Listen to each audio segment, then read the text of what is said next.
Hein, voilà, on va accueillir donc l'homme de Dieu, Franck Alexandre.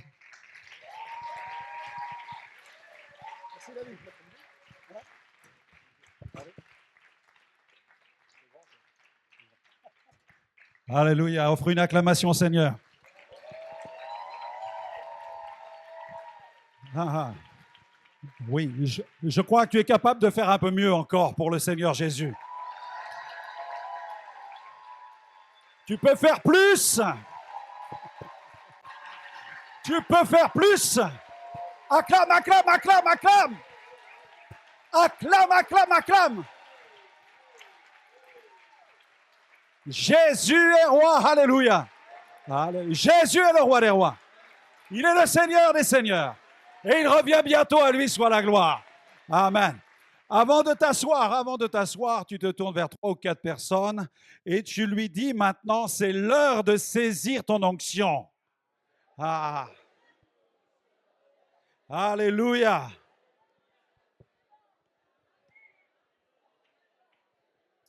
Alléluia. Amen, amen, amen. Alléluia. Es-tu prêt pour une nouvelle onction? Alléluia. Gloire à Dieu. J'adresse toutes mes salutations à tous les serviteurs de Dieu, les membres du corps de Christ, les ambassadeurs du royaume qui sont là. Est-ce que j'ai des ambassadeurs du royaume ce matin? Amen. Ça me fait tellement plaisir de revoir Baudouin. On se connaît depuis tellement d'années aussi. Pasteur Inslegers, David Touno, sa communauté, et puis aussi Federico. On a passé un super moment. Puis d'autres bien-aimés qui sont là dans la salle, dont je reconnais les visages. Visages que nous avons non seulement croisés, rencontrés, mais avec lesquels nous avons collaboré pour l'expansion du royaume de Dieu, que ce soit en France, que ce soit en Belgique, en tout cas en francophonie. Cette francophonie que nous aimons tellement et que nous voulons voir être transformés par la puissance du Saint-Esprit. Alléluia. Es-tu prêt pour une nouvelle onction? Amen. Il ne s'agit pas d'un nouvel évangile. L'évangile demeure le même, mais nos cœurs ont besoin d'être renouvelés par la puissance du Saint-Esprit. Alléluia. Et le temps est venu pour la restitution d'une huile fraîche au sein de l'Église. Amen. Une huile fraîche. Parce que le Père désire nous rafraîchir. Le Père désire nous remplir, nous vivifier, nous renouveler, nous équiper de l'onction de son esprit. Il faut bien comprendre pour chacun d'entre nous que l'onction n'est jamais quelque chose, n'est pas un acquis définitif. Ça n'est pas un acquis définitif. Nous avons besoin d'être renouvelés dans le Saint-Esprit. À tel point qu'un jour David a dit, Seigneur, ne me retire pas ton Saint-Esprit. Nous avons besoin de cultiver une relation tellement intime et proche avec le Saint-Esprit pour pouvoir pénétrer dans le fleuve de l'Esprit et évoluer dans la dynamique surnaturelle du Saint-Esprit. Psaume 51, verset 13. Ne me rejette pas, loin de ta face, ne me retire pas ton Saint-Esprit. David avait vu ce qui était arrivé à Saül lorsque l'Esprit de l'Éternel s'était retiré de lui. Cela signifie qu'on peut perdre le Saint-Esprit. On peut parler en langue et ne plus avoir l'Esprit. Certains pensent que parce qu'ils parlent en langue, c'est le critère de validité d'une vie remplie de l'Esprit. Tu peux parler en langue, enfiler les unes après les autres des onomatopées et ne pas avoir l'onction du Saint-Esprit. La Bible dit au sujet de Saül, l'Esprit de l'Éternel se retira de Saül. 1 Samuel 16, 14. David savait donc que sans la présence de Dieu, un homme pouvait conserver le trône, un homme pouvait conserver une fonction, un homme pouvait conserver un titre, mais ne plus avoir la présence de Dieu. Bien-aimés, nous devons chercher le cœur de Dieu et la présence du Saint-Esprit, la faveur de sa présence. Et lorsque nous avons cette faveur, le Saint-Esprit manifeste sa gloire. Ainsi, la prière de David, c'est véritablement un cri prophétique qui résonne jusqu'à nous aujourd'hui dans l'Église. Seigneur, ne nous enlève pas le Saint-Esprit. Seigneur, ne me retire pas le Saint-Esprit. Seigneur, je t'en supplie ce matin, fais cette prière. Saint-Esprit, viens.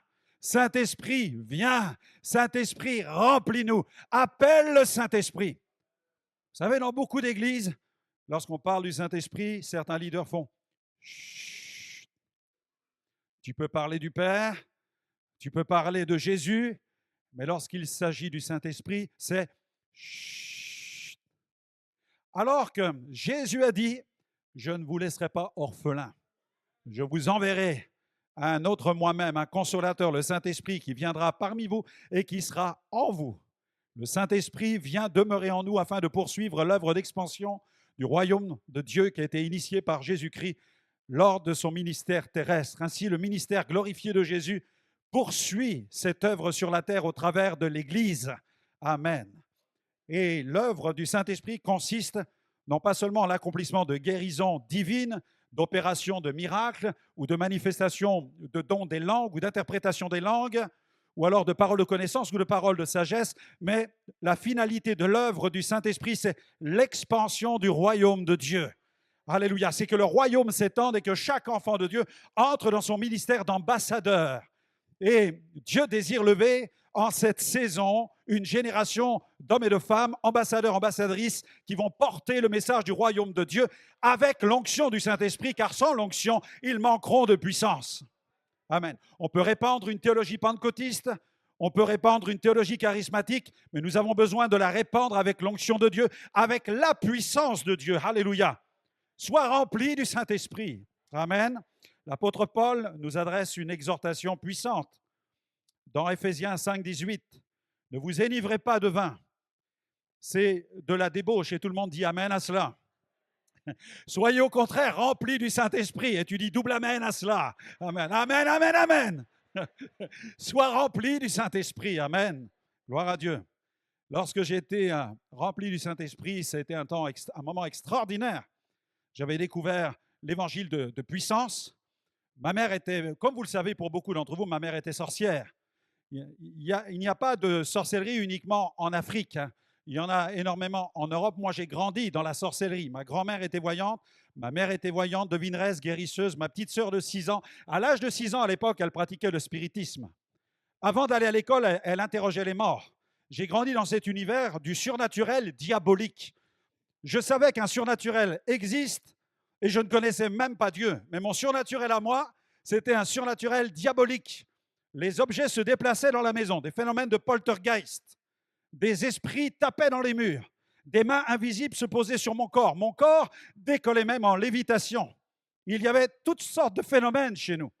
Et ces phénomènes m'ont conduit sur le bord de la fenêtre à l'âge de 17 ans et demi. Je voulais en finir avec la vie. Je voulais me suicider parce que j'entendais des voix. Parce que les voix me commandaient de me jeter par la fenêtre. Et je n'ai pas rencontré Dieu dans une église. Malheureusement, j'aurais aimé faire cette découverte de cette manière, mais j'ai rencontré Dieu sur le bord d'une fenêtre. Dieu m'a parlé sur le bord de la fenêtre, alors que les démons me parlaient depuis longtemps. Mais sur le bord de la fenêtre, la voix de Dieu m'a parlé. Et Dieu m'a dit, tu vis l'enfer. Je dis, oui, je vis l'enfer. J'ai répondu à cette voix, oui, je vis l'enfer. Et une autre voix me disait, laisse-toi glisser dans le vide, tu vas enfin dormir, tu vas te reposer. Car cela faisait des mois que je ne dormais plus. Je souffrais d'insomnie parce que les esprits se jetaient sur moi dans mon lit. Et la voix de Dieu a résonné une autre fois. Et cette voix m'a dit, Franck, si tu meurs, ne vas-tu pas emporter avec toi ton enfer? Et elle a ajouté, ne vas-tu pas en enfer? Alors là, j'ai fermé la fenêtre, je me suis jeté à genoux et j'ai crié vers le ciel. J'ai dit, Dieu, je ne sais pas qui tu es.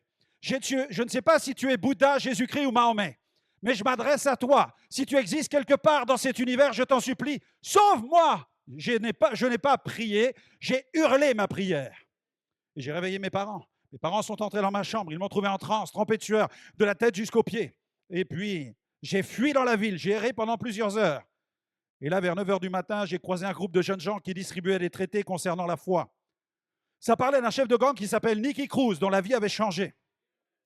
Et je me suis dit, comment un chef de gang qui se faisait de l'argent avec de la drogue a-t-il pu choisir d'entrer dans les ordres pour devenir prêtre ou moine? Parce que je ne connaissais rien du monde évangélique. Je ne savais pas ce qu'était un évangéliste, ce qu'était un pasteur, un apôtre. Je ne connaissais rien à tout cela.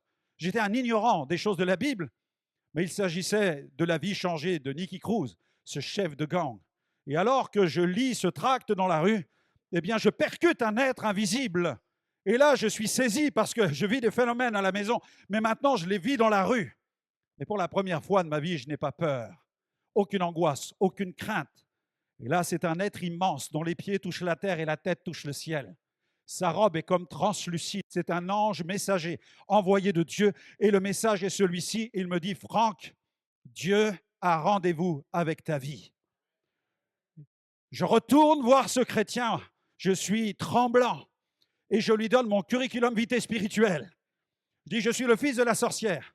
Mes parents veulent divorcer. La maison est hantée de la cave jusqu'au grenier. Même le chien est possédé.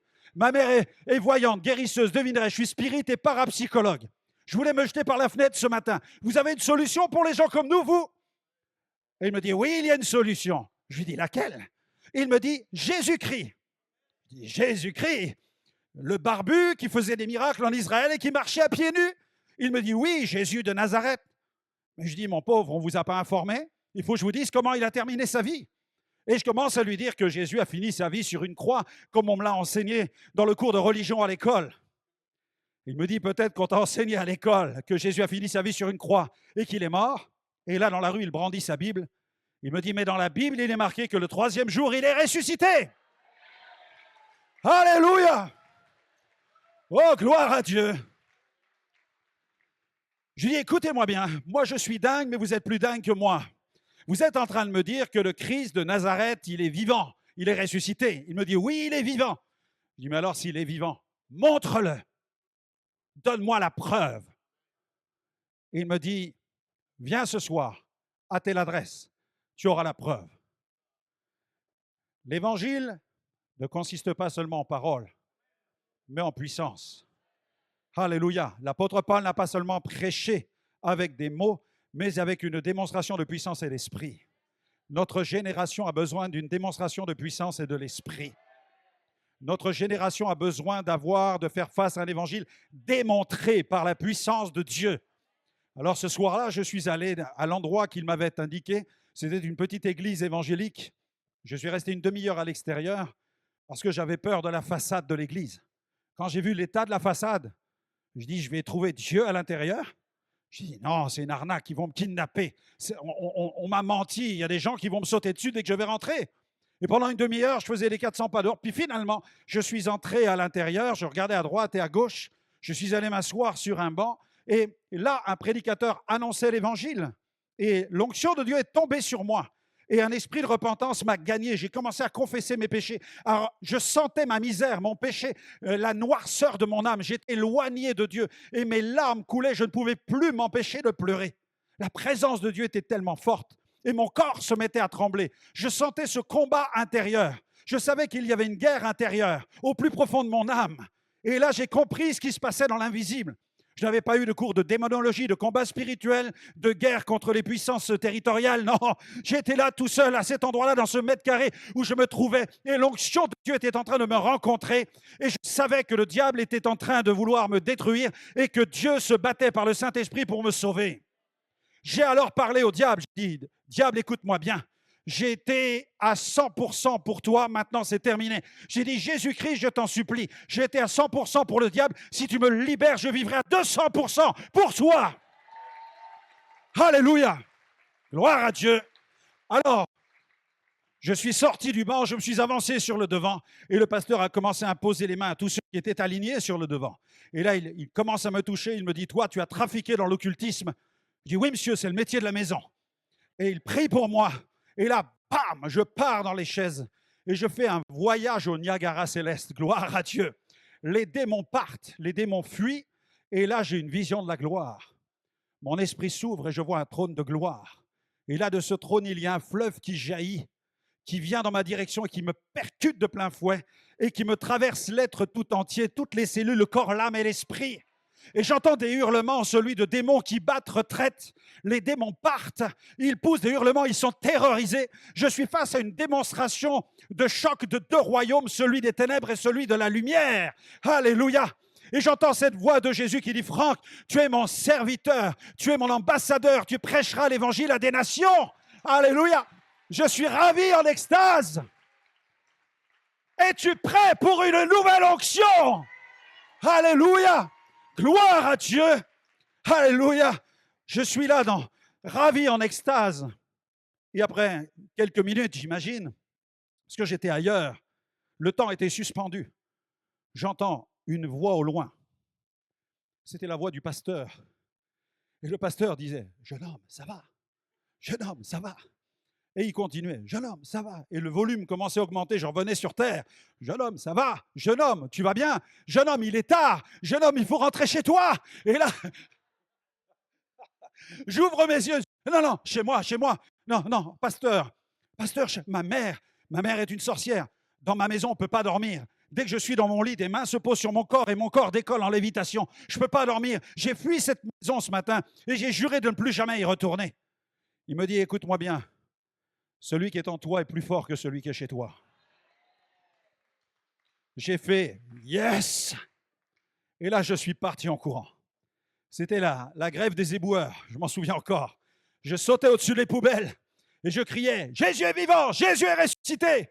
Et j'arrive au cabinet de consultation de ma mère. Je pousse la porte du cabinet de consultation.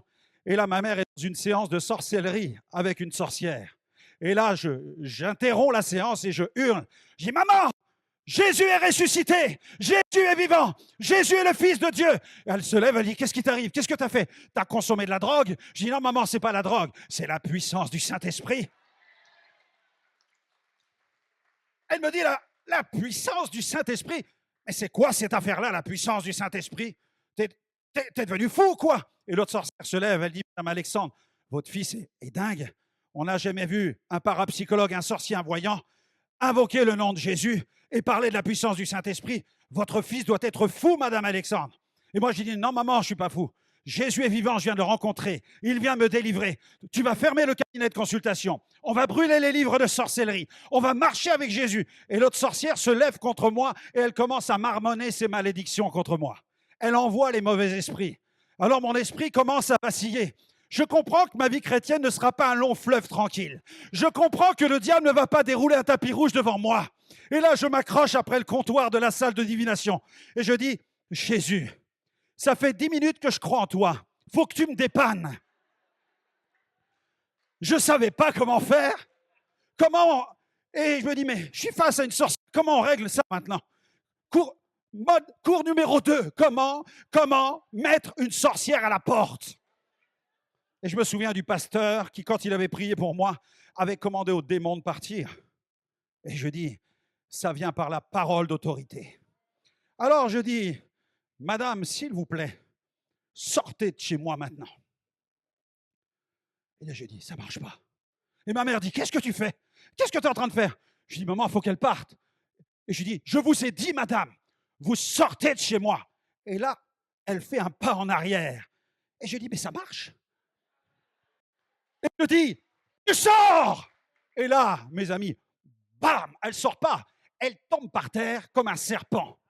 Comme un serpent sous la table de divination. Et moi, je fais, maman, qu'est-ce que j'ai fait? Qu'est-ce que j'ai fait? Qu'est-ce que j'ai fait? J'étais face à la puissance de Dieu, de l'onction du Saint-Esprit qui coopère avec nous dans l'évangélisation de puissance. Alléluia! Le Saint-Esprit est ton meilleur associé. Alléluia! Tu as besoin d'évangéliser avec le Saint-Esprit comme collaborateur. Alléluia! Et donc, j'ai vu cette sorcière qui rampait. Elle était par terre. Et puis là, ma mère était vraiment dans tous ses états. Et cette femme continuait à se tordre dans tous les sens. Et moi, je ne savais pas ce qui était en train de se passer. J'étais en train de discerner les choses. J'apprenais à voir les choses. Et après quelques minutes, elle est revenue à elle-même. Elle s'est levée, les cheveux hirsutes sur la tête. Et là, elle est partie dans la rue en courant. Et franchement, je crois qu'elle court encore aujourd'hui. Alléluia. J'avais mis une sorcière dehors, mais j'en avais une autre à la maison. C'était la mienne, c'était ma mère. Et ma mère était dans tous ses états. Elle ne comprenait pas. Mais elle venait d'être face à une démonstration de la puissance de Dieu. Elle savait que Dieu était là, que j'avais fait une rencontre avec le surnaturel et que le surnaturel divin était supérieur au surnaturel diabolique. Amen. Gloire à Dieu. Gloire à Dieu. Amen. La puissance de Dieu était là. Et j'ai dit, maman, faut que tu parles avec ces pasteurs. Elle me dit, je ne veux pas les voir à la maison. Maman, il faut que tu leur parles, il faut que tu donnes ta vie à Jésus. Elle dit, non, je ne veux pas voir ces gens-là. Gring, ça sonne à la porte. Je vais à la porte, j'ouvre, il n'y avait pas un pasteur, il y avait 2 pasteurs, avec 2 grosses Bibles. Et ils rentrent dans la maison. Ma mère me dit, qu'est-ce que tu as fait? Je dis, maman, t'inquiète pas, je les ai invités à venir. Ça va bien se passer. Va préparer du café. Et j'invite les pasteurs à entrer dans la salle à manger. Ma mère va dans la cuisine, elle continue à préparer du café. Et puis là, ma mère est dans la cuisine, elle me regarde de loin, elle fait, Tu vas voir quand je t'attrape tout à l'heure. Et là, les pasteurs sont là, tranquillement assis, et je parle avec eux, ils me disent, ça va, tu as préparé ta maman, psychologiquement, tu l'as préparée. Je dis, oui, oui, psychologiquement, elle est prête. Vous inquiétez pas, tout va bien. Quelques minutes après, ma mère revient de la cuisine, elle s'assoit avec les tasses de café, et puis le pasteur ouvre la Bible. Deutéronome chapitre 18, verset 10. Qu'on ne trouve chez toi personne qui exerce le métier de devin, d'astrologue, de magicien, d'enchanteur, personne de ceux qui évoquent les esprits ou disent la bonne aventure, car quiconque fait ces choses est en abomination à l'Éternel.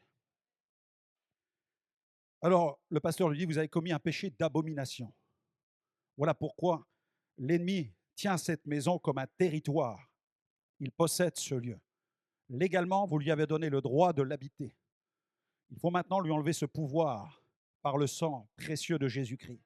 Et il faut que ce pouvoir soit ôté de toute votre famille par le sang de Jésus. Alors ma mère a été immédiatement convaincue par le Saint-Esprit en écoutant la parole de Dieu. Immédiatement, elle a confessé son péché. Elle pensait qu'elle était dans un droit légal parce que le prêtre venait à la maison faire tourner les tables avec elle. Ça s'appelle le syncrétisme. Ça s'appelle le mélange. L'Europe, comme le monde, comme bien des endroits de la planète, souffre d'ordre religieux, d'ordre occulte, d'ordre ésotérique, d'ordre de syncrétisme, qui sont mélangés, associés les uns aux autres et qui permettent ainsi l'intrusion, l'activité de mauvais esprits dans les familles, dans les maisons. Et c'est pourquoi il y a des héritages spirituels qui tiennent sous la férule de Satan des familles tout entières. Alors ma mère a brisé la boule de cristal, détruit par le feu les livres de sorcellerie. Le pasteur a prié pour elle et l'a libérée d'un esprit de divination qui la tourmentait. Il a prié pour elle, l'Esprit de Dieu l'a remplie. Et ensuite, ma mère est devenue prophétesse par la puissance du Saint-Esprit. Alléluia. Gloire à Dieu. Aujourd'hui, ma mère est toujours vivante. En venant ici, je me suis arrêté chez ma mère. C'est une femme qui reçoit des songes, des révélations la nuit. Elle est toujours vivante. Et même si sa santé est très, très fragile et très précaire, c'est vraiment une femme de Dieu qui a un esprit prophétique sur elle qui est incroyable. Gloire à Dieu. Mais quelle différence entre l'esprit de tourment qui la maltraitait et l'esprit de Dieu qui la remplit et qui l'utilise pour manifester la gloire du royaume de Dieu. Alors ma mère s'est convertie. Mon frère, lui, a découvert l'évangile, libéré du tabac, libéré de la drogue, libéré de l'alcool, rempli du Saint-Esprit. Aujourd'hui, il est pasteur. Gloire à Dieu. Amen, amen, amen. Ma petite sœur, elle aussi, a été libérée du mauvais esprit qui la tourmentait. Elle avait 6 ans. L'esprit qui la maltraitait a été lié. Elle est croyante, elle marche avec Dieu, elle aime Jésus. C'est une adoratrice. Gloire à Dieu. Mon père, lui, c'était un plombier. Il est auprès du Seigneur maintenant. C'était un ouvrier. Pour lui, 2 et 2, ça faisait 4. Il fallait une démonstration pour croire. Et quand il a vu que nous allions à l'église, il a dit, je veux voir qui sont ces gens qui vous changent les idées comme ça. C'est quand la prochaine réunion? Et on a fait, yes, alléluia. Et mon père souffrait d'un ulcère à l'estomac qui virait au cancer. On avait reçu les résultats. Les résultats étaient extrêmement inquiétants. C'était comme un trou dans son estomac qui frôlait la pièce de monnaie. Sa vie était menacée. Alors il est allé à l'église ce soir-là. Et il s'est mis dans l'allée. Et le pasteur a prié pour lui. Et lui, il s'est mis devant le pasteur sans la foi. Amen. Il n'est pas venu avec de la foi. Il est venu pour défier le pasteur. Il a dit, on va voir. Il m'a dit, on va voir ce qu'il a dans le ventre, ton pasteur. Donc, il s'est mis dans la file, il est arrivé sur le devant, et quand il est arrivé face au pasteur, il a croisé ses bras d'un air de dire, vas-y, on va voir ce que tu as à me proposer. Sans la foi, sans la foi, sans la prière, sans rien. Le pasteur prie pour lui, et là, un feu le traverse de la tête jusqu'aux pieds. Là, il retourne à sa place, et il sent que quelque chose s'est passé. De retour à la maison, il dit à ma mère, fais-moi chauffer du riz. Et comme il avait eu toute une collection de bocaux de piment, de quoi faire exploser tout le quartier, il dit à ma mère, mets-moi du piment dans le riz, tout ce que tu peux mettre. Je saurai si je suis guéri. Je vais éprouver s'il y a un miracle. Et mon père commence à manger le riz avec le piment. Aucune douleur, aucune souffrance. C'était en 1985. Il est reparti auprès du Seigneur il y a 2 ans et tout au long de ces années, il n'a jamais eu plus eu aucun traitement parce que la main de Dieu l'a délivré de façon surnaturelle. Es-tu prêt pour une nouvelle onction? Es-tu prêt pour une nouvelle onction? Le Saint-Esprit nous équipe. Le Seigneur m'avait dit, tu prêcheras l'évangile à des nations. Et c'est ce qu'il a fait. Il nous a utilisés dès le début du ministère pour implanter une église pendant plusieurs années. Ensuite, diriger une communauté. Et après, prendre un autre virage qui nous a conduit dans l'évangélisation de plus de 50 pays avec de nombreuses campagnes dans différentes nations comme l'Argentine, le Pérou, le Pakistan, le Sri Lanka, l'Inde. Nous avons vécu comme des missionnaires, des pionniers sur la planète et nous avons vécu des choses glorieuses et vu la gloire de Dieu se manifester. Il y a une onction, il y a une puissance. Le Saint-Esprit est là aujourd'hui, maintenant. Il passe dans les rangs, il passe te visiter, il veut te libérer, il veut te guérir, il veut te remplir, il veut t'équiper, il veut t'envoyer afin que le royaume de Dieu, cette bonne nouvelle, soit prononcée, proclamée sur la terre. Alléluia. Tu peux venir dans cette réunion ce matin tout simplement et enfiler une nouvelle réunion comme on enfile les perles dans la religion. Mais si tu viens avec une quête, une faim, une soif, en disant « je veux vivre la gloire de Dieu », alors tu vas la vivre. Alléluia. Dieu te donne une puissance de délivrance, une onction de délivrance. Amen. En 1996, j'ai commencé à préparer le ministère international et j'ai envoyé comme une bouteille à la mer un fax à un évangéliste que certains connaissent peut-être ou en ont entendu parler, c'est Reinhard Bonnke. Et j'ai proposé à Reinhard Bonnke, je lui ai demandé de me recevoir. Je voulais avoir une impartition, une prière avec imposition des mains. Et voilà, j'ai lancé le fax. Le fax. Vous savez ce que c'est qu'un fax, les jeunes? Bon, c'était à un autre temps, une autre époque. Gloire à Dieu. Et en fait, j'ai reçu une réponse favorable quelques semaines plus tard. Je me suis retrouvé à Francfort, dans les bureaux de Bonnke. Il a prié pour nous, avec mon épouse et moi. On a été bénis. Et quelques mois plus tard, je me retrouve au Togo. Et je vais prêcher l'évangile à Atakpamé. Il y en a qui connaissent Atakpamé? Alléluia! Atakpamé, 1998. Je me retrouve dans cette ville. Et là, il y a 25 000 personnes à l'entrée de la ville. Il y a un petit stade. Je ne sais pas s'il existe encore, en tout cas à l'entrée du village, de ce grand village. Je vais prêcher l'évangile là. Et ça a été un temps de gloire. Je ne connaissais pas du tout l'Afrique encore. C'était ma première mission africaine, surtout au Togo et dans cette région à l'intérieur du pays. Et en arrivant là-bas, le soir, il y avait les 25 000 personnes qui sautaient sur place. Alors, c'était comme si vous êtes sur la Lune. Vous voyez la poussière qui monte. Vous voyez, et une foule, les projecteurs, la foule à perte de vue. Et là, une poussière lunaire où tout le monde est en train de danser, de taper les mains, de sauter et de siffler. Alors, il y en a qui sifflent pour la gloire de Dieu ici. Mais j'ai découvert qu'il y en a qui sifflent pour appeler les démons. Et là, j'étais donc sur la patame, comme on appelle ça là-bas. J'étais sur l'estrade avec le coordinateur Lakou Kofi Viglo. Et on parlait ensemble, on discutait ensemble. Et je dis, waouh, pasteur, je découvre l'Afrique, quelle atmosphère. Les gens dansent, les gens courent, les gens sautent, les gens poussent des cris de joie et ils sifflent. Et là, il se met à rire. Et il me dit, frère Alexandre, je vois que vous ne connaissez pas bien l'Afrique. Je dis, non, pourquoi, dites-moi. Mais il me dit, ceux qui sifflent. Je dis, oui. Il me dit, ce sont tous les sorciers de la région qui sont venus pour vous accueillir. Ils appellent les démons pour vous empêcher de prêcher.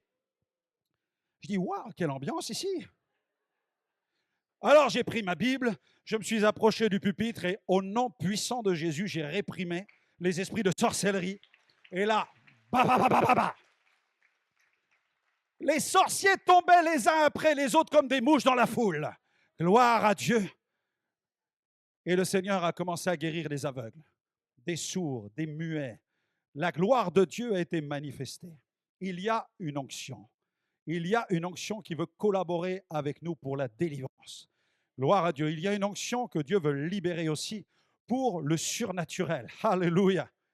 Toujours au Togo. La campagne est finie. Je reprends l'avion. J'arrive à Paris. 15 jours plus tard, le pasteur Lakou me contacte et il me dit, pasteur Alexandre, les miracles continuent. Je dis, mais frère, ce n'est pas possible. La campagne est finie. Il me dit, pasteur, les miracles continuent. Je dis, expliquez-moi. Il me dit, vous savez, après votre départ, il y a des villageois qui ont traversé tout le pays. Et ils sont arrivés en retard. Je dis, ah bon? Oui, quelques jours après. Et comme ils ont vu que vous étiez partis, ils étaient déçus. Ils se sont dit, mais l'évangéliste n'a pas pu prier pour nous. Alors, savez-vous ce qu'ils ont fait? Je dis, non, dites-moi. Ils ont pris les posters de votre campagne d'évangélisation, ils les ont enroulés, les ont mis dans des sacs. OK? Ils sont retournés à l'intérieur du pays, dans les villages. Et là, dans les villages, ils ont commencé à accrocher vos posters dans les cases. Et je dis, oui, et ensuite, il me dit, les démons ont commencé à sortir des possédés. Alléluia! Les démons sont sortis des possédés et des miracles ont commencé à s'opérer et la terreur a gagné des villages. Alors ils ont appelé au secours des pasteurs. Et lorsque les pasteurs sont arrivés, ils ont découvert le secret de cette puissance.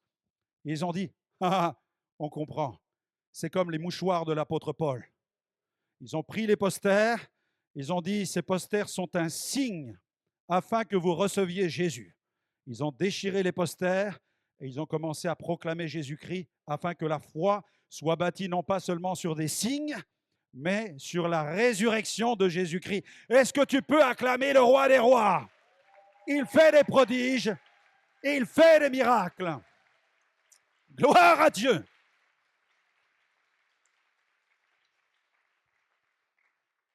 Quand j'étais au Pakistan, nous avions 20 000 personnes.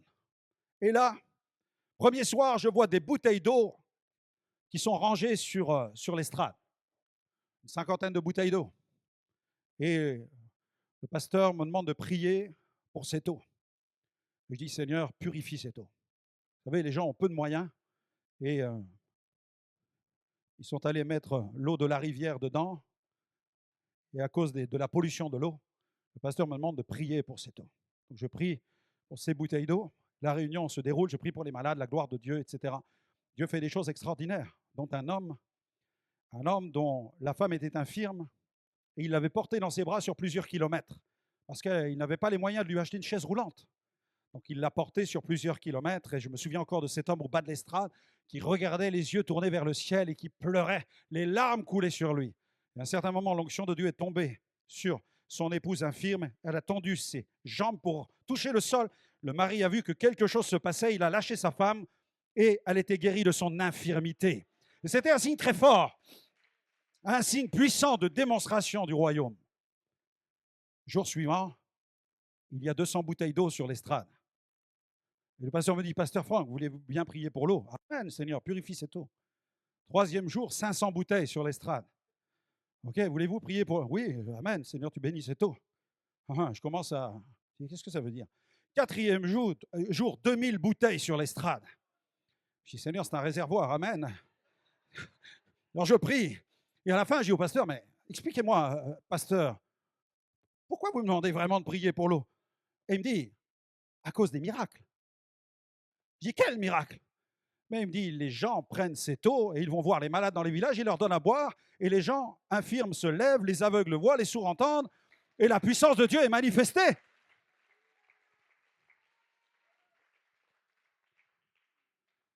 J'ai dit, écoutez-moi bien ce soir. Vous n'allez plus utiliser maintenant l'eau pour aller dans les villages.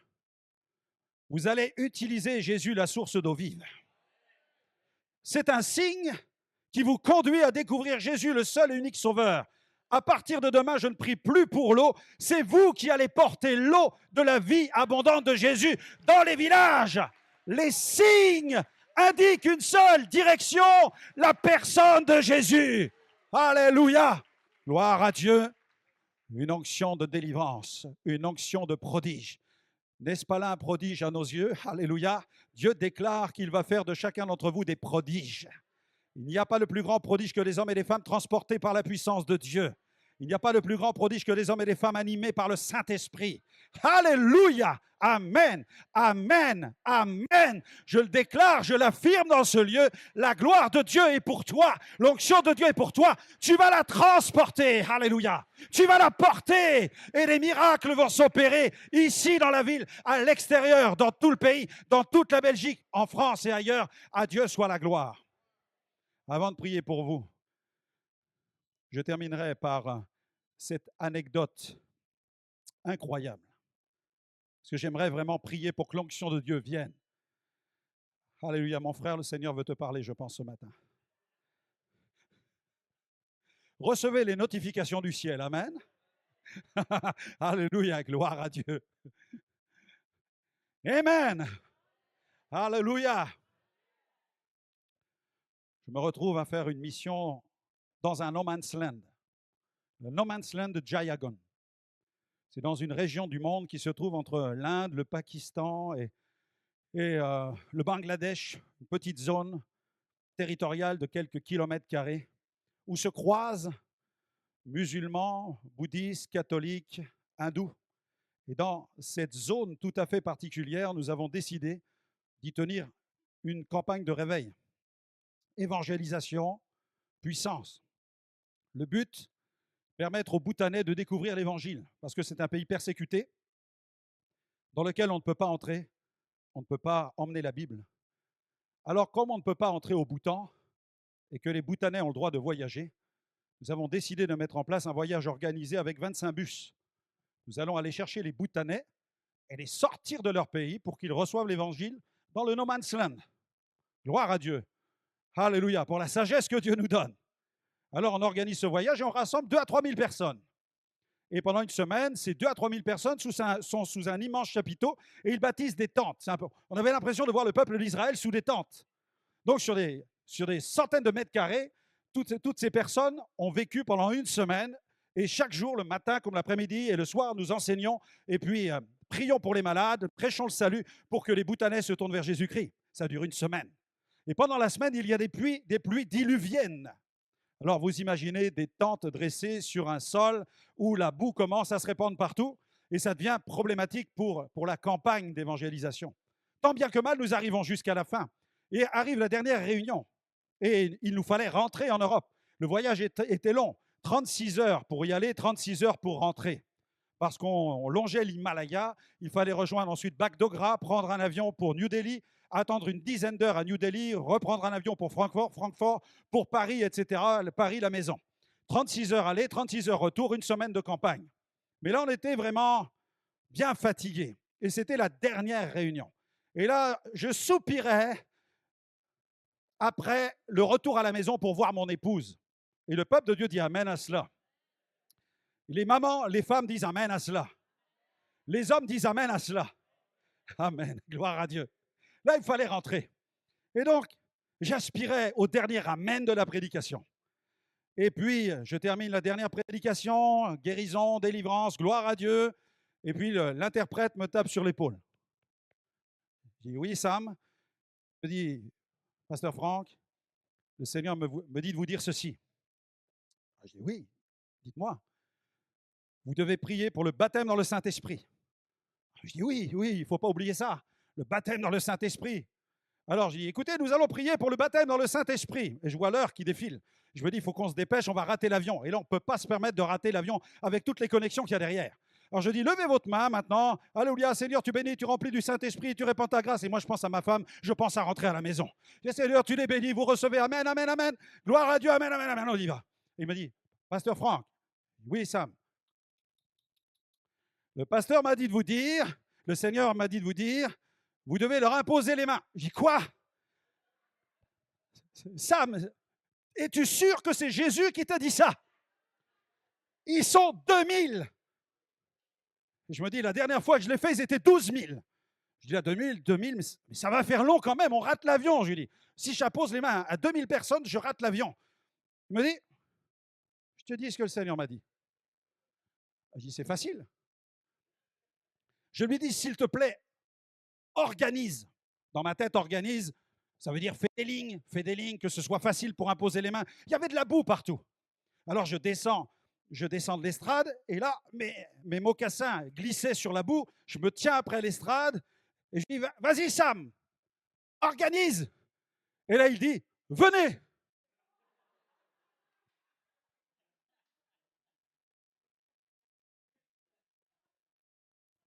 Je dis non.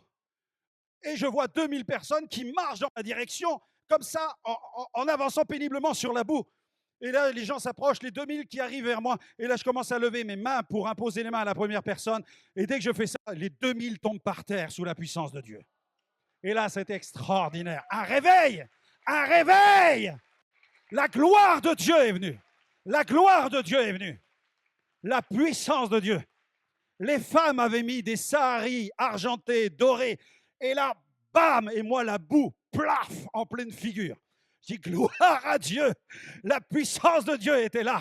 Et à la fin de ce service, où l'onction a été répandue, tous, qu'est-ce qui s'est passé? Pourquoi parlons-nous dans des langues étranges? Pourquoi est-ce que nous avons été visités comme ça? Que signifie ce phénomène? Ils ne savaient pas ce qu'était le baptême dans le Saint-Esprit avec le signe des langues. La gloire de Dieu s'était répandue. Bien-aimés, nous allons vivre un temps de gloire. Nous allons vivre un temps de gloire ici. Est-ce que vous êtes prêts à recevoir cette nouvelle onction? J'aimerais qu'on se lève ensemble dans la présence de Dieu. Et je vais inviter mon ami David et toute l'équipe qui est avec lui à venir maintenant m'accompagner avec un fond musical. Nous allons prier au nom puissant de Jésus. Alléluia. Et le Saint-Esprit est là pour rafraîchir, pour vivifier, pour équiper son Église d'une huile fraîche. La gloire de Dieu est là et l'onction est là pour t'équiper afin de répandre cet évangile de puissance. Quels sont ceux qui ont soif et faim de cette puissance? Amen, amen. Je vous invite à venir devant et on va essayer d'organiser les files. On va faire comme on peut, comme dans le No Man's Land de Jayagon. Amen. Gloire à Dieu. Mais le Saint-Esprit est là, lui, il va organiser cela. Amen. Je t'invite à sortir des rangs maintenant. Viens sur le devant et je vais imposer les mains au nom de Jésus.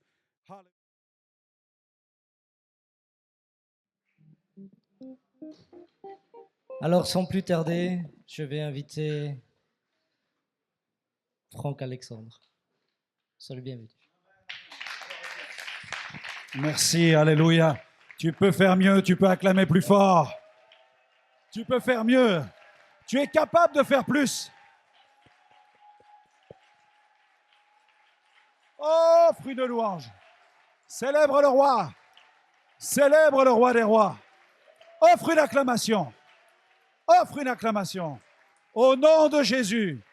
Au nom de Jésus. Amen. Avant de t'asseoir, tu te tournes vers 3 ou 4 personnes et tu donnes une parole de bénédiction. Tu dis, il y a encore plus. Il y a encore plus. Alléluia. Alléluia. La sono, si vous pouvez m'augmenter le son. Alléluia. Gloire à Dieu. Alléluia. Il y a plus. Il y a plus.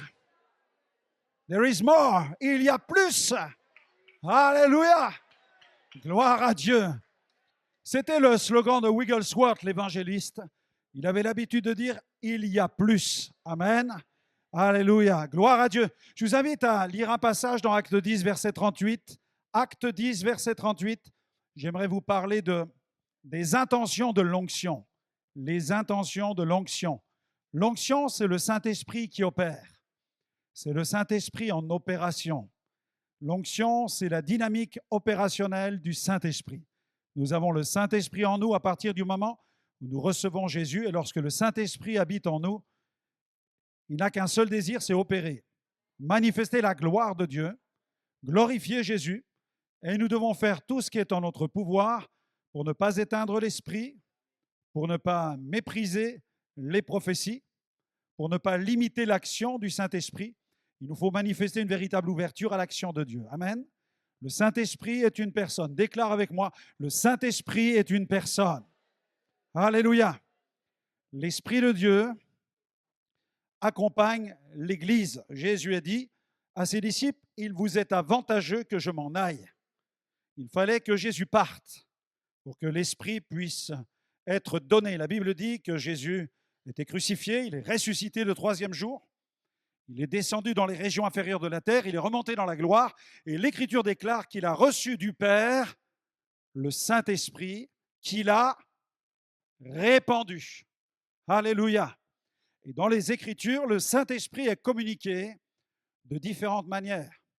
Dans la chambre haute, c'est comme un feu, c'est comme un vent. OK? Et ils furent tous remplis du Saint-Esprit et des langues, semblables à des flammes de feu se posèrent sur la tête de chacun d'eux. Dans Acte 19, nous voyons l'apôtre Paul qui impose les mains à une douzaine de disciples. Et quand il prie pour eux, la Bible dit qu'ils parlèrent en langue et ils prophétisèrent. OK? Est-ce que tu peux monter un peu plus le micro à la sono? OK, tu peux monter un peu plus? Gloire à Dieu. Merci d'augmenter. 1, 2, 1, 2, 1, 2, 1, 3, 1, 4, 5. Tu peux encore plus? Non, je rigole. Non, c'est bon. Gloire à Dieu, merci. Alléluia. Donc, dans Acte 19, il impose les mains, il parle en langue et il prophétise. Dans la chambre haute, ils sont en train de prier. Le Saint-Esprit vient, ils sont baptisés de feu. Dans Acte 10, 38, Pierre est en train de prêcher. Le Saint-Esprit vient quand on prie, quand on impose les mains, quand on prêche, quand on loue. Le Saint-Esprit n'est pas enfermé. Lorsque nous glorifions Jésus, le Saint-Esprit désire se manifester. Et alors que Pierre est en train de prêcher dans la maison de Corneille, Acte 10, 38, le texte dit, Pierre déclare, il lance une interrogation, il pose en quelque sorte comme une question, il dit, vous savez comment Dieu a oint du Saint-Esprit et de force Jésus de Nazareth qui allait de lieu en lieu, faisant du bien et guérissant tous ceux qui étaient sous l'empire du diable, parce que Dieu était avec lui. Amen.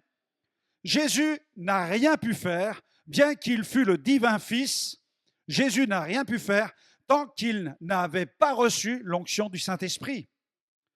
Et c'est au moment de son baptême d'eau, quand il fait alliance avec le Père, il fait allégeance au Père, il s'engage à servir le Père, il s'engage à répondre à son appel, que le ciel s'ouvre, la voix du Père résonne, et le Père dit, voici mon Fils bien-aimé dans lequel j'ai placé toute mon affection. Et l'Écriture déclare que le Saint-Esprit est descendu sur lui comme sous la forme d'une colombe.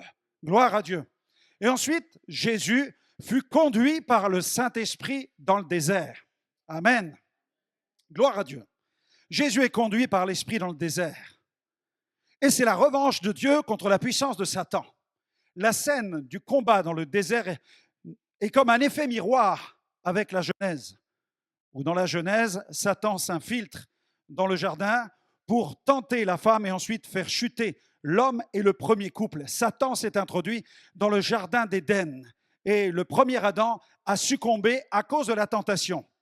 Mais vient le combat du désert avec la revanche de Dieu. Alléluia, c'est comme le choc des titans. Amen. Où le divin Fils est dans le désert et Satan, l'ange déchu, se trouve face à Jésus. Et là encore, il vient. Il vient, il va tenter Jésus. Mais vous remarquerez que Satan ne s'est pas infiltré dans le désert, mais c'est le Saint-Esprit qui emmène Jésus pour aller confronter Satan dans le désert. Gloire à Dieu. Et là, dans le désert, Jésus va terrasser la puissance de l'ennemi en se servant de l'épée de l'Esprit qui est la parole de Dieu. Ton arme favorite, c'est la parole de Dieu. Il est important que tu puisses connaître la parole.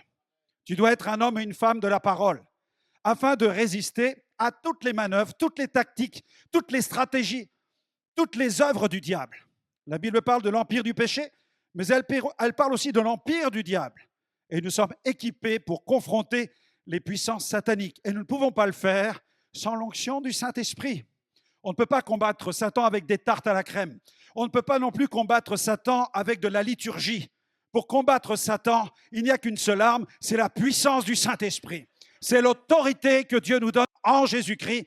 Amen, amen et amen.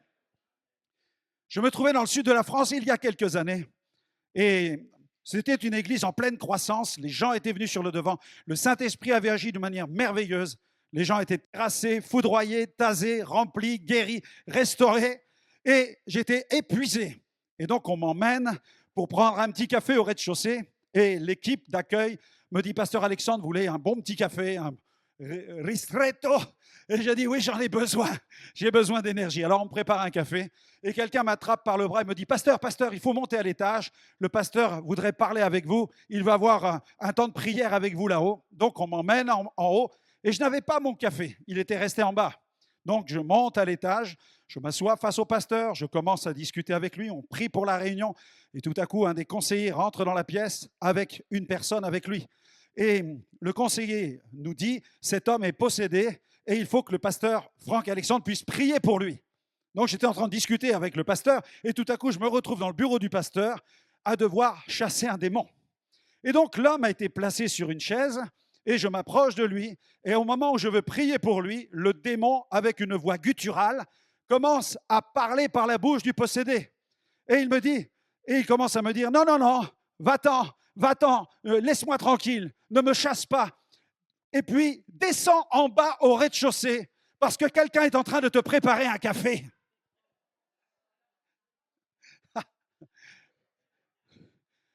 J'ai dit au nom de Jésus-Christ de Nazareth, démon, tais-toi, sors de là et j'irai boire mon café seulement ensuite. Au nom de Jésus, tu pars. Et l'homme a été délivré par la puissance du nom de Jésus. Acclame le roi des rois. Mes amis, le combat est vraiment spirituel. Et les démons sont informés de beaucoup de choses. Ils en savent beaucoup plus sur vous que vous-même, vous n'en savez sur vous-même. Ils en connaissent bien plus que l'organisation des Mormons, que la DGSE, que le FBI, que la CIA ou que le Mossad.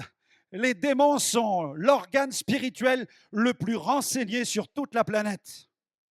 Et la seule puissance qui peut résister aux puissances démoniaques, c'est la puissance du Saint-Esprit. Vous savez comment Dieu a oint du Saint-Esprit et de force Jésus de Nazareth qui allait de lieu en lieu faisant du bien et délivrant tous ceux qui étaient sous l'empire du diable. Nous avions un coordinateur en Inde et un jour il m'appelle, il me dit « Pasteur Franck, il faut prier pour nous ». Il implantait des églises dans le Gujarat, l'un des États où les chrétiens sont le plus persécutés. Donc il me dit « Il faut prier pour une famille hindoue qui est en train de se convertir ». Et ils amènent leur enfant à la réunion, mais lorsque l'enfant rentre dans l'église, il se manifeste, les démons rugissent, l'enfant est en crise, les démons se manifestent avec puissance. Est-ce que tu peux mobiliser ton équipe d'intercesseurs? Je transmets l'information aux intercesseurs de notre ministère qui prient pour la situation de cet enfant qui est en Inde. Et il me dit, demain soir, ils vont revenir à la réunion et nous allons tout à nouveau être confrontés à la puissance des démons. C'est pourquoi, avec ton équipe, prie pour nous, prie pour nous. Le jour suivant, la réunion a lieu en Inde et les parents viennent avec l'enfant qui est possédé. Et l'enfant se manifeste. Le missionnaire indien commence à prier pour cet enfant. Quand tout à coup, le démon commence à s'exprimer et il adresse des reproches au missionnaire indien. Et il lui dit, pourquoi as-tu fait appel à Franck Alexandre en Europe? Vous imaginez, chers amis, comment le service de renseignement satanique fonctionne? Nous ne vivons pas dans le monde des bisounours sur le plan spirituel. Il y a des puissances territoriales. Il y a des esprits territoriaux. Il y a des puissances qui occupent des places. Il y a des puissances qui occupent des quartiers, qui occupent des zones bien précises. La Bible nous parle, dans le livre de Daniel, de ces combats sur le plan spirituel contre les puissances territoriales. Mais gloire à Dieu, s'il y a des puissances sataniques, je crois qu'il y a des anges, qu'il y a des armées célestes, il y a des agents que Dieu envoie qui appartiennent au royaume de Dieu et qui sont là pour appuyer l'Église dans son combat spirituel. Gloire à Dieu. Croyez-vous au ministère des anges? Je ne parle pas des petites créatures avec des bouclettes blondes sur la tête. Est-ce que vous croyez au ministère des anges? Il y a des anges dans la parole de Dieu. Je me trouvais au Pakistan il y a quelques années. Nous avions fait une campagne à Faisalabad. Il y avait chaque soir des dizaines de milliers de personnes. La gloire de Dieu se manifestait. Des infirmes étaient guéris, aveugles, sourds, muets. Des lépreux étaient purifiés. La gloire de Dieu était au rendez-vous. Et ce soir-là, nous avons repris la route pour retourner à Lahore. Et là, dans le désert, en plein désert, il était environ 2 heures du matin. Nous étions dans un van, un taxi de brousse, et il était blindé, rempli à craquer. Et il y avait à côté de moi une femme avec ses 2 bébés, il y avait des mamies. Il y avait au moins 15 personnes dans un véhicule. On peut en mettre à peine 10, mais c'était chargé à bloc. Et le chauffeur, cette nuit-là, roulait à toute allure sur la piste en plein désert. Quand tout à coup, les gens ont poussé des cris. Parce que le moteur était à l'arrière et des flammes commençaient à lécher les vitres. Le véhicule était en train de prendre feu. Vous savez ce que vous faites dans ces moments-là? Vous faites toutes vos prières. Alors j'ai commencé à prier, j'ai invoqué le Seigneur, nous avons crié à Dieu et le chauffeur a essayé de freiner et il a perdu le contrôle de son véhicule. Finalement, le véhicule s'est arrêté dans un talus. Tous les passagers ont sorti du van instantanément. Et puis une dame est tombée devant moi. Je me suis approché pour la ramasser, pour la relever. Tout à coup, un homme en blanc passe devant moi avec un seau d'eau et il jette le seau d'eau sur l'essence et l'homme disparaît. Mes amis, savez-vous que vous ne pouvez pas éteindre un feu à l'essence avec de l'eau? Il était 2 heures du matin. Nous étions en plein désert et un homme habillé de blanc avec un seau rempli d'une eau qui vient du ciel était là en train de nous attendre pour nous délivrer des flammes d'un véhicule. À Dieu soit la gloire. À de nombreuses reprises, j'ai pu être le témoin véritablement du ministère des anges. Et Jésus prêchait l'évangile avec l'onction du Saint-Esprit. Et l'apôtre Pierre rappelle le ministère de Jésus avec l'onction du Saint-Esprit. Alléluia. Et Jésus va affronter Satan dans le désert. Et quand il va sortir du désert, la Bible dit que Jésus sortit du désert comment? Revêtu. Amen. Tu vas augmenter ton revêtement de puissance à mesure que tu vas aller sur le terrain où l'ennemi tient des places. Amen. Alléluia. Le Saint-Esprit te conduit dans le combat contre l'adversaire. Et lorsque tu affrontes l'adversaire rempli du Saint-Esprit avec l'épée de l'Esprit, Dieu te revêt de plus en plus. Tu vas prendre de la carrure, tu vas prendre de l'amplitude. Ton manteau va prendre de l'épaisseur. Ton onction va prendre de l'amplitude. Dieu va te faire grandir en puissance et il va t'utiliser de plus en plus de gloire en gloire par son Esprit. Amen. Gloire à Dieu. Et Jésus, revêtu du Saint-Esprit, se rend à Capernaum. Et là, il rentre dans la synagogue. Que dit le texte dans Luc 4, versets 14 à 19? Jésus, prends ta Bible, Luc 4, 14, 19. Jésus, revêtu de la puissance de l'Esprit, retourna en Galilée. Sa renommée se répandit dans tout le pays d'alentour. Il enseignait dans les synagogues. Il était glorifié par tous. Il se rendit à Nazareth où il avait été élevé. Selon sa coutume, il entra dans la synagogue le jour du sabbat. Il se leva pour faire la lecture et on lui remit le livre du prophète Ésaïe. L'ayant déroulé, il trouva l'endroit où il était écrit « L'Esprit du Seigneur est sur moi. » Amen. Parce qu'il m'a oint pour annoncer une bonne nouvelle aux pauvres. Il m'a envoyé pour guérir ceux qui ont le cœur brisé, pour proclamer aux captifs la délivrance, aux aveugles le recouvrement de la vue, pour envoyer libres les opprimés, pour publier une année de grâce du Seigneur. Amen. L'Esprit du Seigneur est sur moi. Jésus s'est dépouillé lui-même en prenant la forme d'un serviteur. Il est devenu semblable aux hommes et il s'est trouvé dans la situation d'un homme. Et alors qu'il est venu avec de la chair et des os, il parut comme un vrai homme, mais il fut revêtu du Saint-Esprit pour exercer son ministère. Et son ministère ne commença vraiment qu'à partir du moment où il fut oint du Saint-Esprit. Tu as besoin de l'onction du Saint-Esprit pour répondre à ton appel. Gloire à Dieu. Chaque enfant de Dieu est appelé. Nous sommes tous appelés à répondre à une mission, à une vocation pour Dieu. C'est la loi, c'est une loi spirituelle. C'est la loi des appels, la loi des mandats, la loi des onctions, la loi des manteaux. Ce fut le même principe pour Saul de Tarse. Dieu l'a appelé. Il a entendu la voix de Dieu sur le chemin de Damas. Ensuite, il fut conduit à Damas, mais il a été rencontré par Jésus-Christ. Et Jésus l'a appelé sur le chemin de Damas en lui disant « Je suis Jésus que tu persécutes ». Il est sur le chemin de Damas, il entend la voix et il expérimente la manifestation tangible de Dieu au point qu'il se retrouve à terre. Et ensuite, il est conduit directement à Damas, où là, il va recevoir la révélation du mandat qui est le sien. Et Dieu va lui accorder l'onction parce qu'il va se mettre à part. Il va prendre 3 années où il va se mettre à part en Arabie pour chercher et capturer la révélation de l'évangile qu'il va prêcher parmi les nations. Et c'est alors que le manteau apostolique lui sera donné et confirmé et qu'il sera appuyé par Barnabas à Jérusalem et que l'apôtre Paul va entrer pleinement dans son ministère, dans la dynamique d'évangélisation, d'implantation et de multiplication d'églises. Alléluia. Déclare avec moi, j'ai besoin de l'onction. Déclare avec moi, j'ai besoin de l'onction du Saint-Esprit.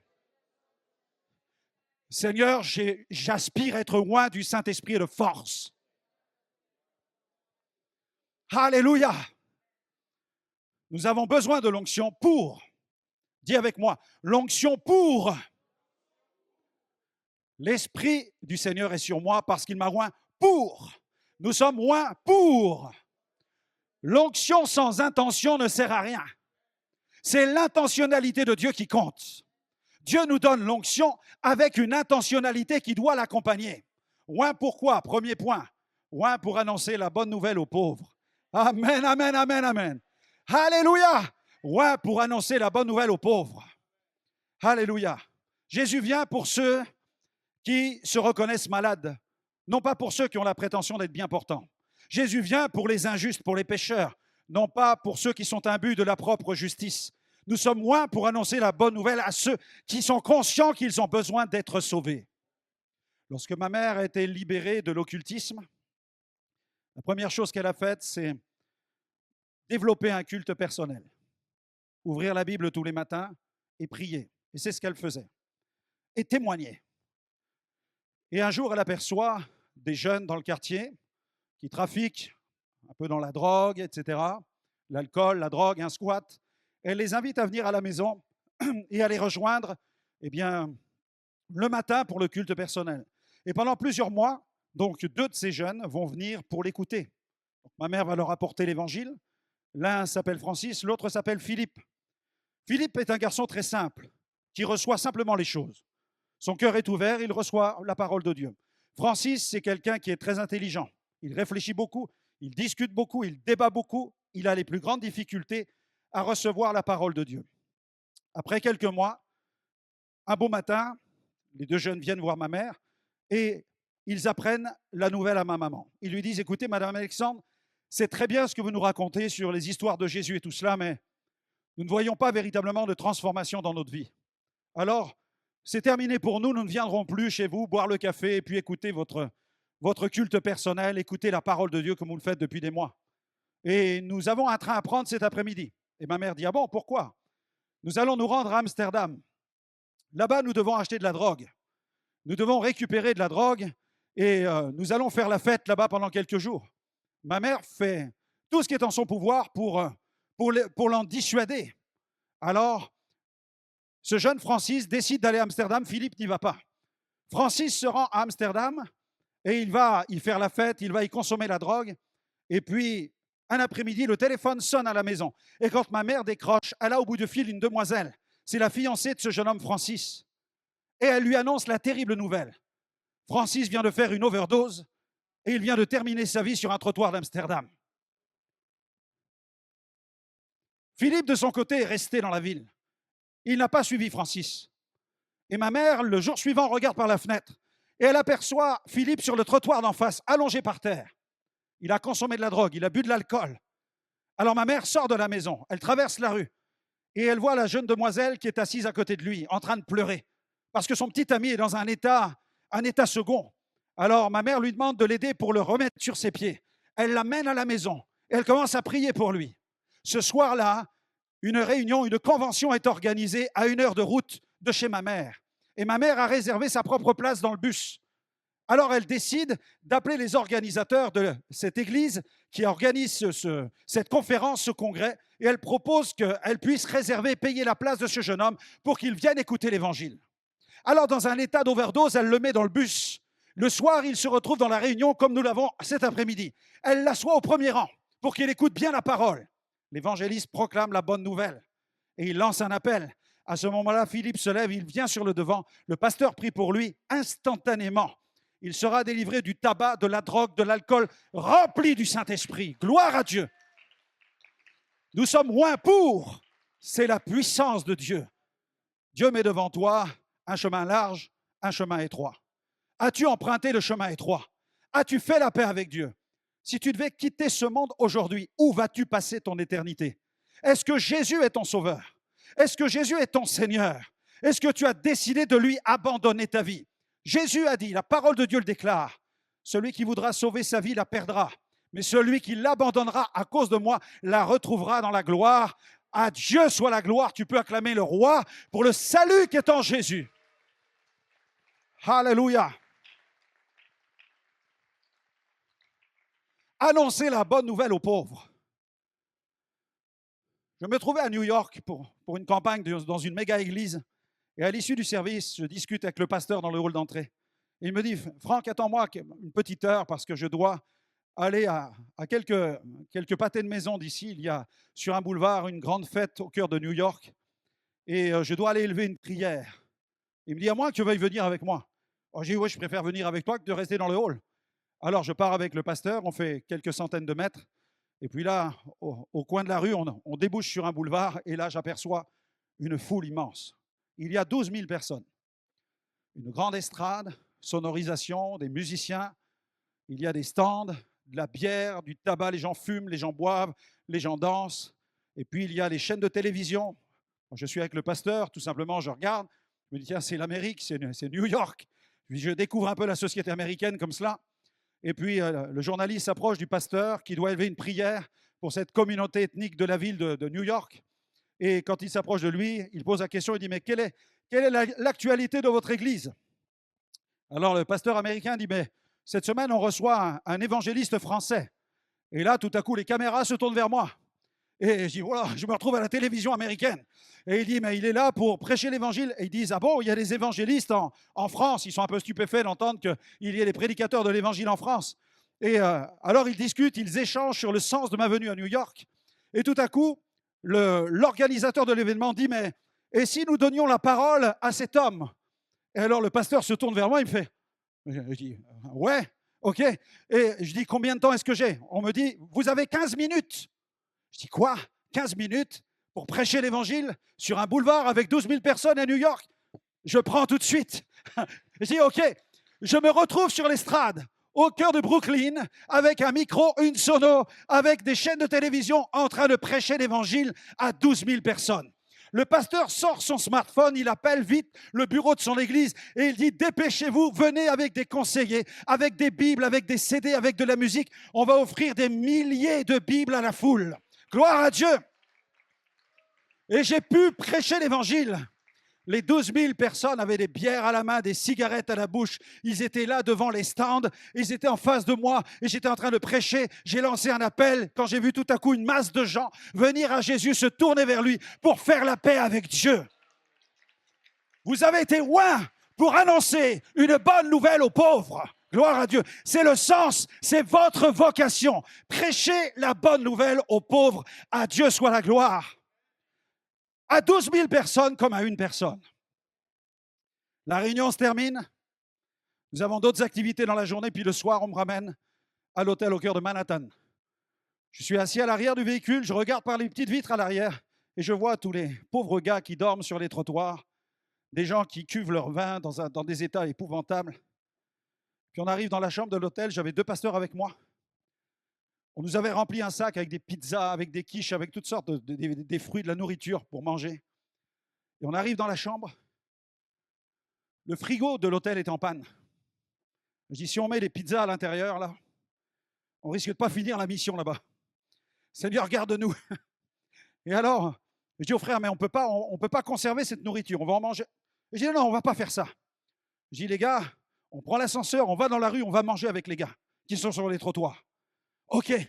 Alors, on prend l'ascenseur, on arrive sur le pavé en bas et on fait une centaine de mètres. On arrive dans un parc. Et puis là, il y a des gars ivres-morts par terre, des drogués. Et je m'approche d'un gars qui est sur un banc en train de dormir. Je le bouscule un peu. Il était 22h30. J'étais habillé avec un blazer, costume, cravate. 22h30, plein Manhattan. Avec un Français, avec un Anglais que seuls les Français sont capables de parler. Je commence à parler en anglais à ce gars. Je lui dis, je suis Franck Alexandre, je suis le fils de la sorcière. Et le gars, ça l'a réveillé tout de suite.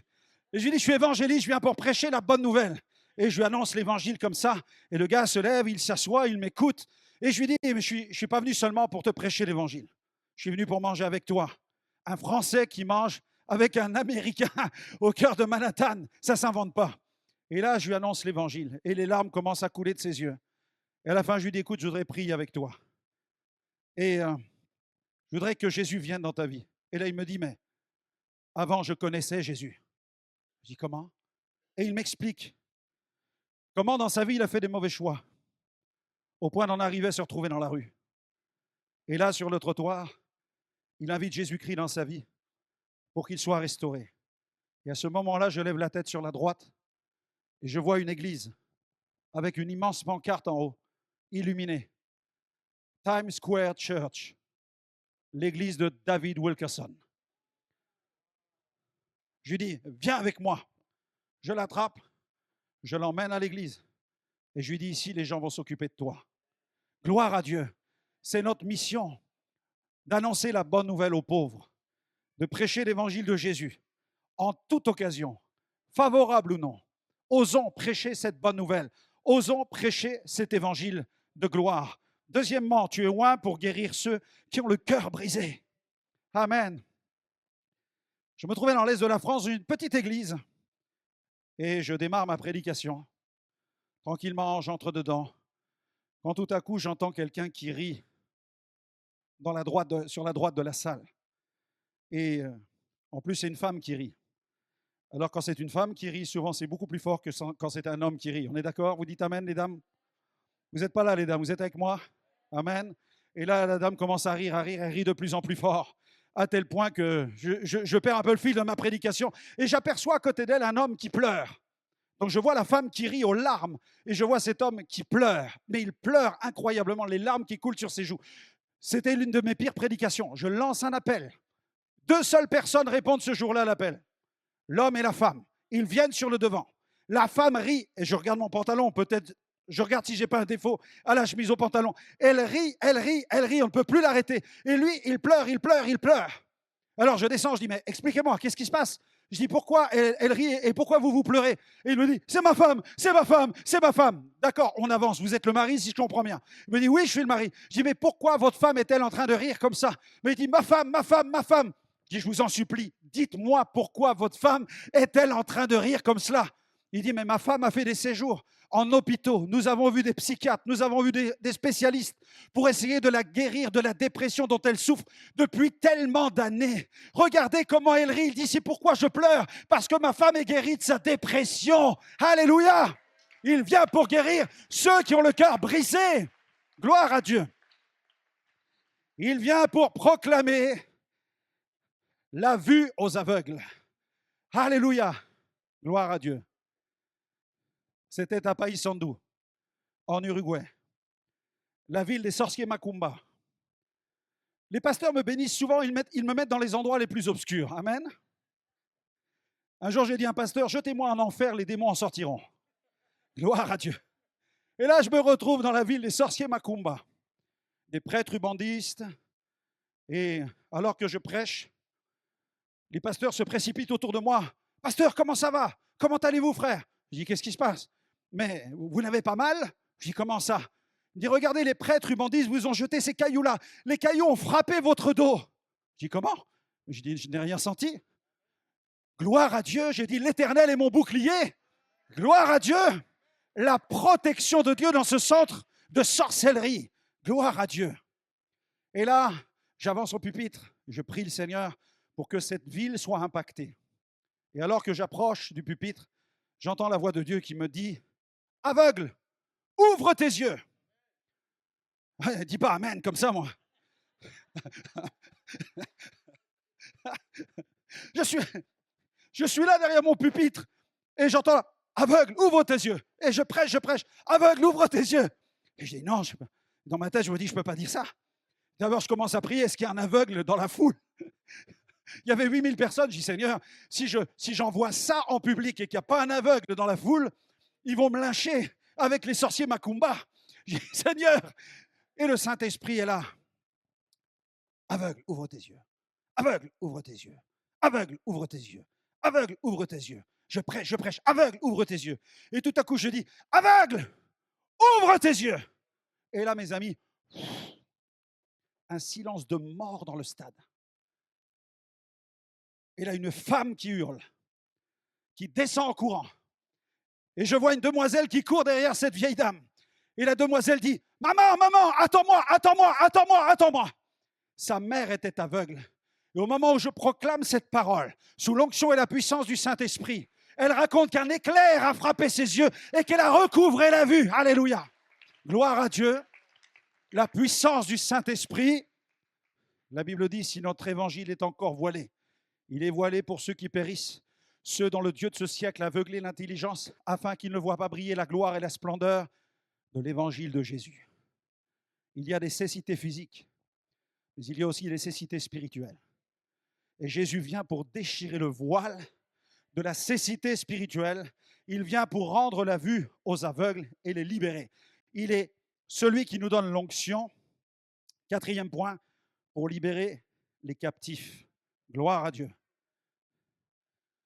Nous étions dans l'ouest de la France, et puis le Saint-Esprit commence à travailler.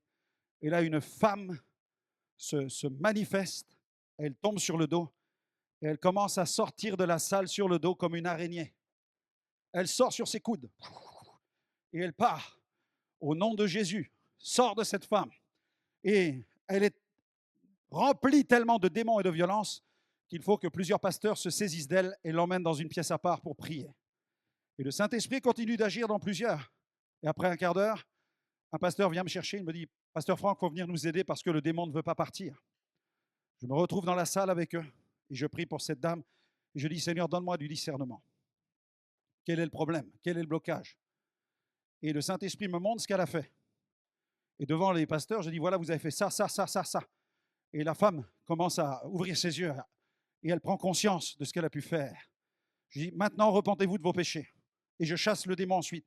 La femme commence à crier, elle se repent de ses péchés. Et je chasse le démon et le démon part et la femme sera totalement libérée. Et l'un des pasteurs dit « On avait oublié de lui demander de se repentir de ses péchés. » Mes amis, la repentance des péchés est extrêmement importante. Nous ne sommes pas des exorcistes, nous sommes des prédicateurs de l'Évangile. Nous chassons les démons, mais nous disciplinons les pécheurs. Et c'est notre devoir que d'amener ceux qui pêchent à prendre conscience de leurs péchés, qui ont ouvert la porte à l'intrusion de mauvais esprits. Il y a des esprits que certains reçoivent par héritage familial, par héritage spirituel. Ils sont victimes d'injustice sur leur génération. Mais il y a des personnes qui héritent de mauvais esprits parce qu'elles sont allées trafiquer dans l'occultisme. Et celles-ci ont besoin de se repentir des péchés qu'elles ont commis. Mais l'Évangile nous a été donné pour libérer de la puissance de l'injustice. Jésus vient pour nous libérer non seulement des injustices que nous avons commises, mais aussi de celles que nous avons subies. Gloire à Dieu. Nous avons besoin de cette révélation de l'œuvre de la croix. En mourant sur la croix, Jésus ne meurt pas seulement pour les péchés que j'ai faits, que nous avons commis. Ces péchés-là, je dois les confesser et je dois invoquer le nom du Seigneur pour être sauvé. Mais Jésus meurt sur la croix aussi pour les injustices que j'ai subies, le mal que Satan m'a fait. Satan maltraite les êtres humains. Il y a bien des choses que nous commettons, non pas seulement parce que nous sommes pécheurs, mais parce que Satan a de la haine pour nous et parce que Satan veut nous détruire. Et lorsque l'on vient à Jésus, la puissance de l'Évangile accomplit une œuvre de purification des péchés et des injustices que nous avons faites. Mais dans sa grâce, il vient aussi nous libérer de toutes celles que nous avons subies. Et c'est là la puissance de l'Évangile. Voilà pourquoi il vient pour libérer les captifs. Voilà pourquoi il vient pour libérer les cœurs brisés. Et il y a le mal que tu as fait, les injustices que tu as commises, mais il y a toutes celles que tu as subies. Certaines personnes font ce qu'elles font parce que des personnes leur ont fait du mal. Et Jésus, quand il vient sur la terre, il vient non pas seulement pour nous dire que nous sommes des pécheurs. Il ne vient pas seulement nous dire, vous avez commis des péchés, je vais mourir sur la croix pour que vous soyez pardonnés et purifiés de vos péchés. Il ne vient pas que pour ça. Jésus vient sur la terre parce qu'il vient combattre la puissance de Satan. Il sait que le monde gît sous la puissance du malin. Il sait que nous sommes des pécheurs. Mais il sait aussi qu'il y a un esprit démoniaque qui veut détruire l'humanité parce que nous avons été créés à l'image de Dieu. Alléluia. Et lorsque nous prêchons l'Évangile, nous restaurons les êtres humains dans leur identité sur le plan spirituel afin qu'elles soient réconciliées avec Dieu et qu'elles soient rachetées de leurs péchés et que Dieu puisse leur restituer ce que Satan leur a volé. Dieu va te restituer ta paix. Dieu va te restituer ta joie. Dieu va te restituer une destinée en Jésus-Christ. Tu vas devenir une nouvelle créature. Tu n'es pas seulement appelé à être pardonné et lavé de tes péchés, mais tu es appelé à devenir une créature d'un nouveau genre, une créature nouvelle, participante de la nature divine. Est-ce que tu peux acclamer le roi pour la vie nouvelle qui est en Jésus? Alléluia! Roi pour libérer les opprimés. Gloire à Dieu. Lorsque nous marchons avec Dieu, nous subissons toutes sortes d'oppressions. Et Jésus est loin pour nous libérer de toute espèce d'oppression. Toi qui es victime de la persécution, toi qui es victime du dénigrement, toi qui es victime de la fausse publicité, toi qui es victime de cabale, au nom puissant de Jésus, tu as l'autorité, tu as l'onction pour combattre cette opposition spirituelle contre ta personne. Alléluia. Gloire à Dieu. Amen. Gloire à Dieu. Wouh, alléluia. Gloire à Dieu. Quelles que soient les choses qu'on dit sur toi, n'aie pas honte du témoignage à rendre à l'Évangile. Gloire à Dieu. Je me trouvais au Togo. Alléluia. Et puis là, c'était à Takpamé. Il y a les Togolais ici. Ah ah. Gloire à Dieu. Dieu est Togolais. Dieu est Ivoirien. Dieu est Belge. Dieu est Français. Amen, amen. Elle a entendu un peu trop tard. Le son est parti, c'est arrivé. Congolais. Burkinabé. Alléluia. Et puis là, il y avait 25 000 personnes. Quand tout à coup un homme rentre dans la foule, cet homme est infirme de la jambe gauche. Et il pousse les gens, il est furieux. Il pratique une religion hostile au christianisme. Il persécute les chrétiens. Et il a une seule idée, atteindre l'estrade, m'arracher le micro pour m'empêcher de prêcher. Et alors qu'il traverse la foule en hurlant, tout à coup la puissance de Dieu tombe sur lui. Et l'homme est guéri de son infirmité. Il arrive sur l'estrade avec 2 pasteurs qui le tiennent. L'homme est comme sous le 250 000 volts. Alléluia. Et il crie devant tout le monde. Je déclare publiquement que Jésus est véritablement le Fils de Dieu. Alléluia. Gloire à Dieu. Il vient pour libérer les opprimés. Alléluia. Psaume 91. Apprends par cœur le psaume 91. Apprends par cœur le psaume 121 et déclare les promesses de Dieu qui sont pour ta destinée en Jésus. N'aie pas peur de l'opposition, n'aie pas peur de la persécution. Tu es oint pour triompher de toute espèce d'oppression. À Dieu soit la gloire. Amen. Et je terminerai par là. Et nous allons prier pour vous avec tous les pasteurs qui sont ici. Nous allons clore ce congrès, cette convention, en priant pour vous, et tous les hommes de Dieu vont imposer les mains aux malades et la gloire de Dieu va se manifester maintenant. Je le déclare, je l'affirme, je le confesse. Plusieurs vont être restaurés et guéris par la puissance du Saint-Esprit. Oint pour publier une année de gloire, une année de grâce de la part du Seigneur. Il est question du jubilé. Cette année de grâce était une fête de l'Éternel qui figurait dans les textes, mais pas dans la pratique. Tous les 50 ans, il était question d'une remise de dette, de la libération des esclaves, mais malheureusement, cette loi n'était pas respectée. Et quand Jésus entre dans la synagogue et qu'il fait la lecture d'Ésaïe, du chapitre d'Ésaïe, chapitre 61, là, Jésus est en train de déclarer que la saison est arrivée, ou plutôt l'ère, la saison spirituelle, la dispensation de la grâce a sonné. Nous sommes depuis 2000 ans entrés dans cette année-là, l'année de grâce de l'Éternel. Nous sommes dans cette année de grâce où les esclaves sont libérés. Les cœurs sont soignés, sont guéris. Alléluia. Les pauvres sont rachetés. La gloire de Dieu est manifestée. Les captifs sont délivrés. Les opprimés sont affranchis par la puissance de Dieu. Alléluia. C'est l'heure, c'est le temps, c'est le moment. C'est l'année de grâce de l'Éternel qui a sonné pour la Belgique. Et il faut le prophétiser. Tu dois le déclarer. Tu dois le confesser. Tu dois le prier. Tu dois le prophétiser. C'est l'année de grâce de l'Éternel. L'année de grâce de l'Éternel pour ta famille. L'année de grâce de l'Éternel pour ton quartier. L'année de grâce de l'Éternel pour ton village. L'année de grâce de l'Éternel pour ta ville. L'année de grâce de l'Éternel pour ta région. L'année de grâce de l'Éternel pour la nation. Alléluia. Est-ce que tu veux voir un déferlement de l'onction de Dieu sur la Belgique avec des signes, des miracles et des prodiges? Alléluia. Acclame ton roi. Acclame plus fort. Acclame, acclame, acclame. Acclame, acclame, acclame. Ouh! Viens, Saint-Esprit. Viens sur la Belgique. Viens sur la Belgique. Viens sur l'Europe. Robabaya sarabaya soroko. Rebebebeye sotoko. Alléluia. Nous allons prier. Nous allons prier maintenant. Je vous invite à vous lever tous ensemble. Gloire à Dieu.